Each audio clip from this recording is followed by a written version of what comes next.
voix du livre en haut de la pile.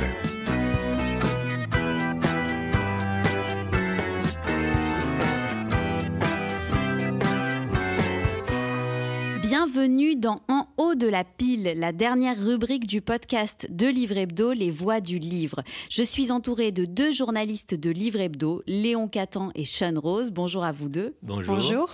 Et Audrey Tribault, une invitée spéciale, grande lectrice, spécialiste de littérature jeunes adultes et créatrice de contenu littéraire sur YouTube, Instagram et TikTok depuis plus de 11 ans. Influenceuse avant la lettre. Bonjour Audrey. Bonjour et merci pour l'invitation. Ta page s'appelle Audrey le souffle des mots. On est très content que tu sois avec nous. À toi l'honneur, tu es venue avec un roman estival, mais peut-être moins léger qu'il n'y paraît. Tout à fait. Alors aujourd'hui, j'ai très envie de vous parler du livre Les coquillages ne s'ouvrent qu'en été de Clara Hérault, qui est publié aux éditions Hachette Roman et qui est un livre qui aborde la thématique des relations entre sœurs. C'est deux sœurs qui ont grandi et qui ne s'entendent plus vraiment. Donc elles vont passer leur été sur la côte basque. Moi, j'adore la côte basque, donc j'étais très contente que le livre se passe là-bas. Et chacune va avoir ses propres problématiques finalement, ses propres épreuves durant cet été-là. Il y en a une qui veut partir en Australie après avoir passé son bac et qui ne s'entend pas du tout avec sa mère et c'est un peu l'ado rebelle, mais même si c'est une jeune adulte. Et il y a la plus grande qui, elle, a passé une année très éprouvante à Assas et qui commence peu à peu à sombrer finalement dans les pensées sombres et l'anxiété, mais personne autour d'elle ne le voit.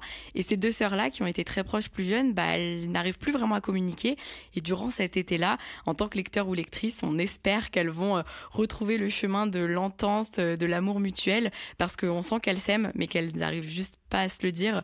Et j'ai trouvé cette histoire hyper belle et surtout très importante parce qu'elle aborde la santé mentale chez les jeunes. On sait que c'est un sujet qui est vraiment d'actualité, qui fait peur aussi parfois, voir les chiffres, voir le fait que les jeunes ne vont pas bien et qu'on n'arrive pas forcément à faire évoluer positivement ces chiffres-là.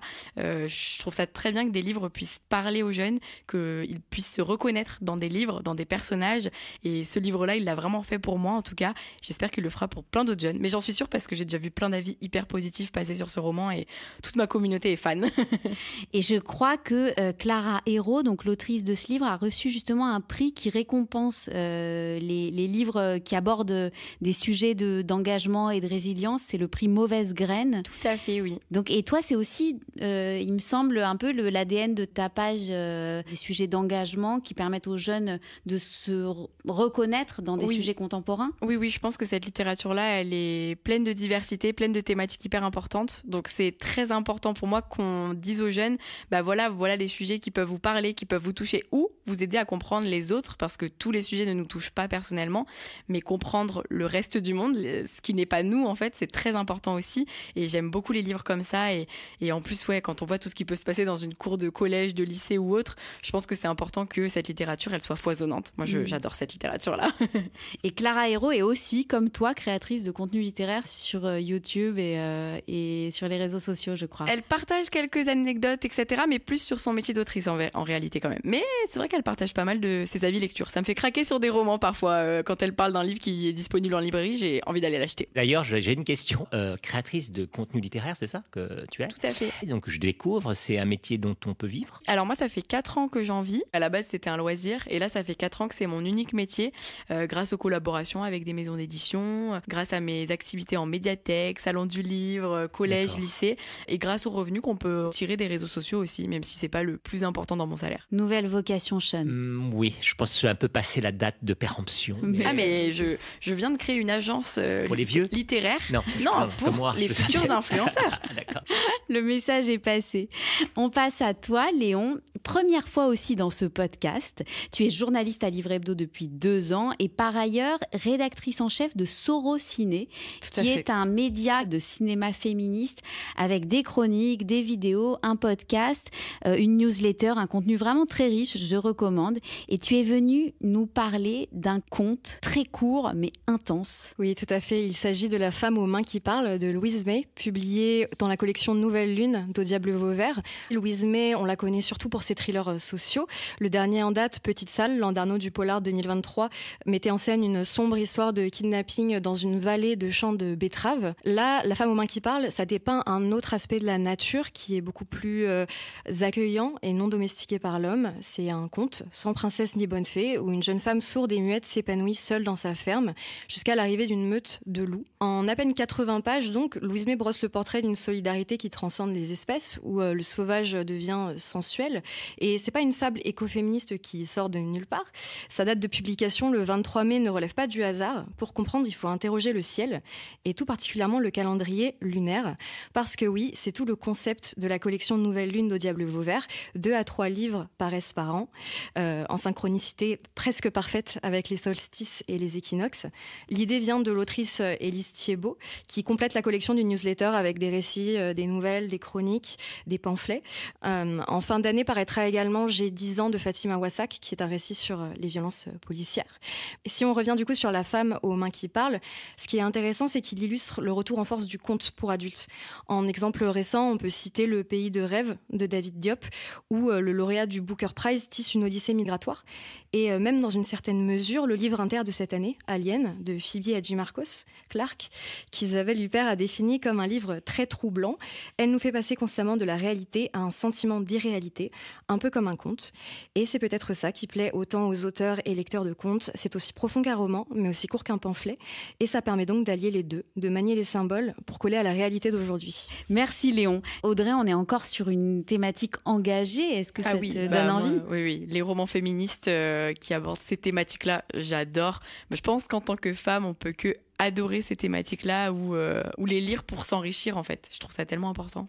Et puis je précise que Louise May, sa particularité, c'est vraiment une autrice moi que j'aime beaucoup, elle est vraiment sur le polar et sur le roman noir féministe, ce qui est quand même une tendance actuelle, mais qui à l'époque où elle s'est lancée était assez rare. Enfin, c'est une autrice qu'il faut suivre de près, je pense. Puis ce qui est intéressant aussi, c'est qu'elle a formé un collectif avec d'autres autrices de polar qui s'appelle les Louves. Et justement, c'est les loups qui sont des figures protectrices dans le conte qu'elle vient d'écrire. Tout se rejoint finalement. Tout se rejoint. Sean, c'est à toi. Parmi les 459 titres de la rentrée, tu en as choisi un. Non, il ne faut pas exagérer, pas un, mais c'est vrai, c'est par rapport.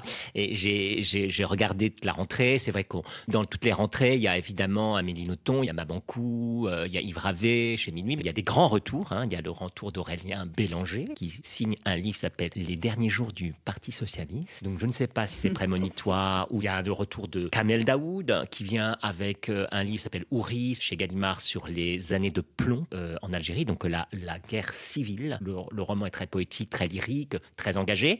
Mais je voulais parler de ce livre, mon chouchou, je vais dire, parce que je suis de son premier qui s'appelait Le rapport chinois. Donc l'auteur s'appelle Pierre Darcagnan. Il a signé un deuxième roman qui s'appelle Nous sommes immortels chez Anne Carrière. Un couple de sorcières, une mère et une fille de sorcières qui habitent à la Goutte d'Or, dans le 18e arrondissement de Paris.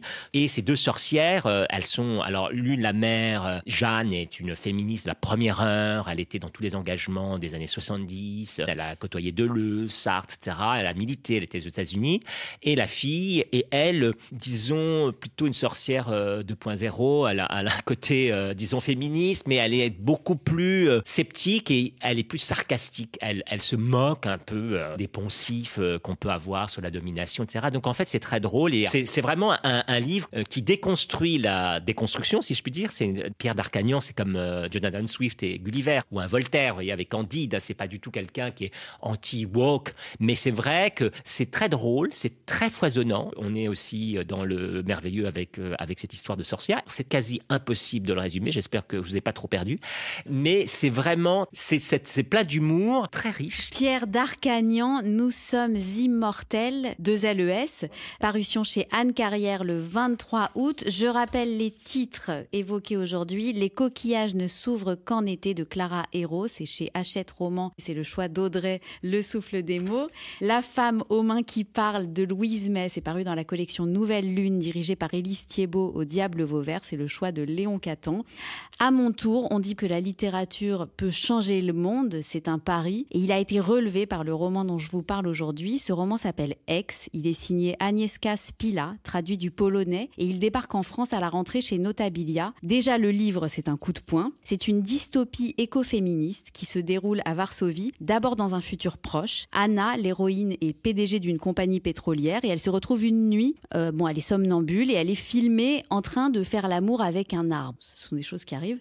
La vidéo devient virale, elle est licenciée, humiliée, bref, sa vie s'effondre. Et c'est là que l'histoire prend un tour complètement inattendu. Anna se retrouve projetée 3 siècles en arrière, au XVIIe siècle, dans une forêt du duché de Ness, toujours en Pologne, où elle est attendue par une certaine Mathilde, qui est la petite fille de la fondatrice d'une communauté de terreuses. Ce sont des femmes qui vivent nues dans la forêt et qui font l'amour avec des arbres. Ce roman est très déstabilisant, surtout si vous avez un peu peur des femmes politiquement insoumises qui assument leur nudité et un rapport intense à leur corps, à leur combat, à leur liberté et à la nature. Mais c'est surtout un livre parfaitement mené sur le plan dramaturgique, très intelligent et parfois très drôle. Donc je vous le conseille déjà pour ces raisons. Olga Tokarczuk, qui est prix Nobel de littérature, dit que c'est une torpille qui change à tout jamais notre façon de penser. Mais en plus, comme je le disais, ce livre a changé le monde, très concrètement. Pourquoi ? Parce que cette autrice, Agnieszka Spila, est la mère de jumelles de 18 ans qui portent toutes les deux un lourd handicap. Or, en Pologne, la loi exigeait jusqu'à très récemment que les mères d'enfants handicapés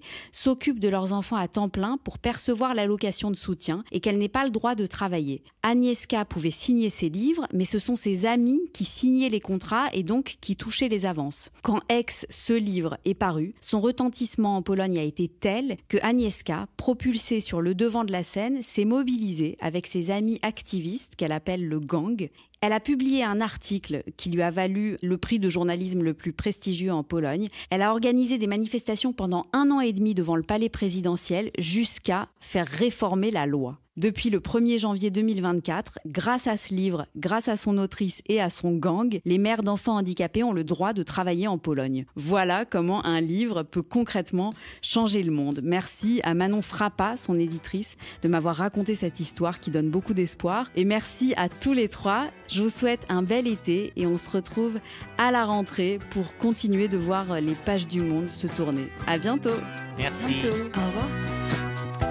C'était Les Voix du Livre, le podcast mensuel de Livre Hebdo présenté par Lorraine Malka. À la musique, Ferdinand Bayard. Si vous avez aimé cet épisode, abonnez-vous au podcast Les Voix du Livre et envoyez-nous des tas de cœurs et d'étoiles. À bientôt.